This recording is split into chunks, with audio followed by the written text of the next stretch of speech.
Hello, donc nous sommes de retour dans l'émission Un moment de lecture avec Yeshua et Maloua, avec les enfants. Wouh! Alors, sans plus tarder, on va lire un passage du livre de Romains, Romains chapitre 11, donc épître de Paul aux Romains. Et on va lire des versets 25 au verset 33. Verset 25 au verset 33, Romains chapitre 11. En effet, je ne veux pas, frères et sœurs, que vous ignoriez ce mystère, afin que vous ne vous preniez pas pour des sages.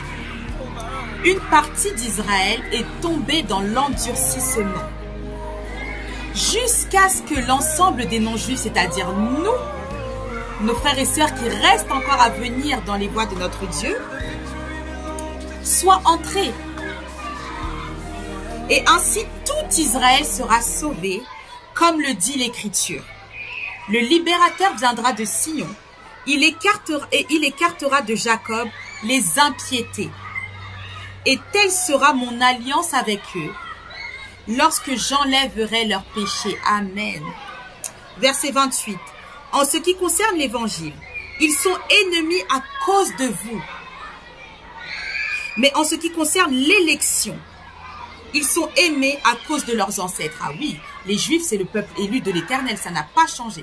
Bien qu'ils aient commis beaucoup de péchés, bien que Dieu les ait rejetés, les ait ramenés, etc., c'est toujours le peuple élu de Dieu. Et nous, maintenant, oh, gloire à Jésus, par le plan de Jésus, par le plan de Dieu, en envoyant son Fils Jésus-Christ sur cette terre, nous aussi, maintenant, nous sommes des enfants de Dieu et nous sommes héritiers de cette nouvelle alliance.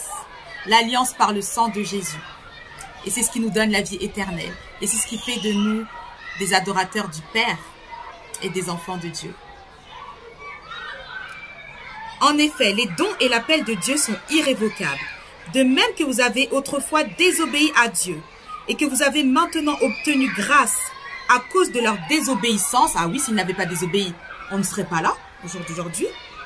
De même, ils ont maintenant désobéi afin d'obtenir eux aussi grâce à cause de la grâce qui vous a été faite. Car Dieu a enfermé tous les hommes dans la désobéissance pour faire grâce à tous. Amen. Quelle profondeur ont la richesse, la sagesse et la connaissance de Dieu, que ses jugements sont insondables et ses voies impénétrables. Donc oui, il y a aujourd'hui des Juifs qui ont accepté Jésus-Christ comme leur Seigneur et leur Sauveur, mais ce n'est pas la majorité. Mais pour Dieu, il y a un temps où il se révélera aux Juifs et où eux aussi, ils auront part maintenant au royaume des cieux. Mais il y a un temps pour toutes choses et en attendant, nous devons aussi faire notre part d'annoncer l'évangile à ceux qui ne connaissent pas encore Christ. Que nous puissions ramener nos frères et sœurs dans la maison de notre Père Céleste. C'est ça la mission d'un chrétien. Ce n'est pas seulement sa famille, ses enfants, son église, non. C'est le peuple de Dieu en devenir. Libérer les captifs. Évidemment, vous savez, comme on n'a pas beaucoup de temps, on a quelques minutes dans les émissions, je vous invite aussi à prendre vos Bibles, à lire et que le Saint-Esprit puisse vous donner cette révélation de ce qu'il a voulu nous dire dans la lecture du jour. On va passer à la partie, à la seconde partie, sous-partie. Et on va lire ce livre-là, 365 jours pour découvrir la Bible. Amen. Alors, il faudra voir dans les émissions précédentes, là où on s'est arrêté. Alors, on va lire le jour 56. Donc, c'est toujours l'histoire de Jacob. Et Jacob s'est enfui de la maison de son oncle Laban, sous l'ordre de l'Éternel quand même. Et on va voir voilà la suite. Donc, Jacob change de nom. Genèse 32, versets 24 à 32. Jacob savait bien que Dieu avait tenu sa promesse et l'avait béni.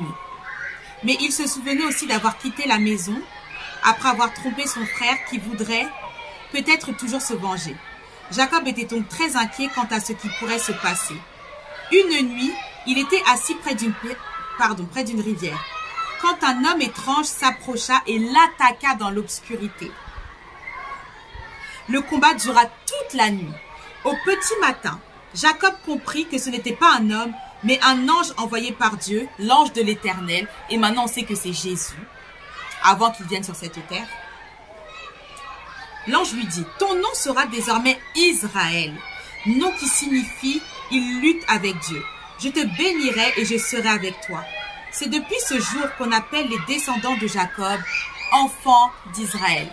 Il reste combien de temps? J'essaye de voir un petit peu. Ouh, compliqué là. D'accord.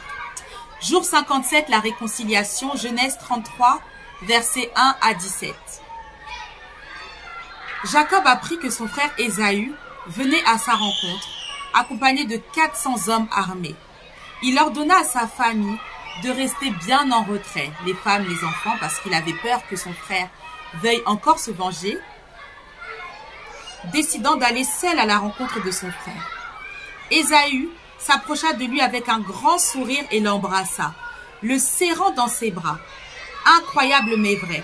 Il avait totalement pardonné à son frère depuis longtemps.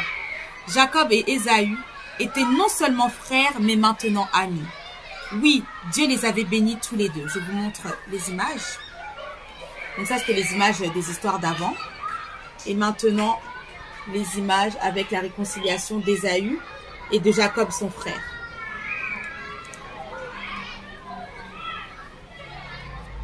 Il nous reste combien de temps maintenant? Il nous reste encore du temps. Je vous montre tout de suite les images. Voilà, hop. Et de l'autre côté aussi. Voilà. Je sais qu'avec Dieu, rien n'arrive jamais par hasard. Tout ce qu'on fait durant les émissions, moi aussi, ça me concerne. Là, on parle de réconciliation. Ah, moi aussi, il y a très peu de temps, il y a une grande réconciliation dans ma famille. Et je bénis le Seigneur parce qu'il est le Dieu de la réconciliation. Mais chaque chose en son temps. Vous voyez, parfois on veut précipiter les choses. Si le temps de Dieu n'est pas venu, on peut faire beaucoup de dégâts. Alors, on laisse Dieu faire les choses. Et assurément, le Dieu de la famille, le Dieu de la réconciliation dira son dernier mot, mettra son point final. Et la réconciliation et l'amour se répandra dans nos familles. Jour 58. Joseph, le fils préféré de son père. Genèse 37, versets 3 à 4. Joseph s'était vite rendu compte que son père le préférait aux autres, son père Jacob, et ses frères eux aussi. Un jour, Jacob lui offrit un manteau magnifique multicolore. Joseph se pavanait, montrait à tous son bel habit, mais rien de tel pour les autres frères. Pour eux, cette préférence paternelle devenait insupportable, mais il n'osait rien dire. Ça veut dire que ses frères étaient en train de le détester parce qu'il s'était rendu compte que son père, Jacob, leur père, l'aimait plus. Jour 59, le rêve de Joseph. Ça correspond à Genèse 37, versets 5 à 8. Une nuit, Joseph fit un rêve étrange. Il s'empressa de le raconter à ses frères le lendemain matin. Dans mon rêve, nous étions tous en train de lier des gerbes d'épis de blé dans un champ. Ma gerbe s'est mise au milieu des vôtres et vos gerbes se sont profondément inclinées devant la mienne. Les frères aînés pleins de colère se regardèrent et se dirent les uns aux autres. Que signifie ce rêve? Ce Minus de Joseph pense-t-il vraiment régner un jour sur nous? Ce qui est incroyable, c'est que Joseph faisait des rêves. Il n'avait pas la révélation, mais ses frères l'avaient. La prochaine fois, on continuera au jour 60. On a terminé l'émission du jour. Alors, c'était assez mouvementé, mais je bénis le Seigneur parce que je sais que rien n'arrive par hasard. Chaque chose en son temps. Et si on se laisse conduire par Dieu, si on est malléable, on se rend compte que parfois il y a des choses qui peuvent nous déranger dans la vie, mais ce sont des choses qui sont voulues par l'Éternel.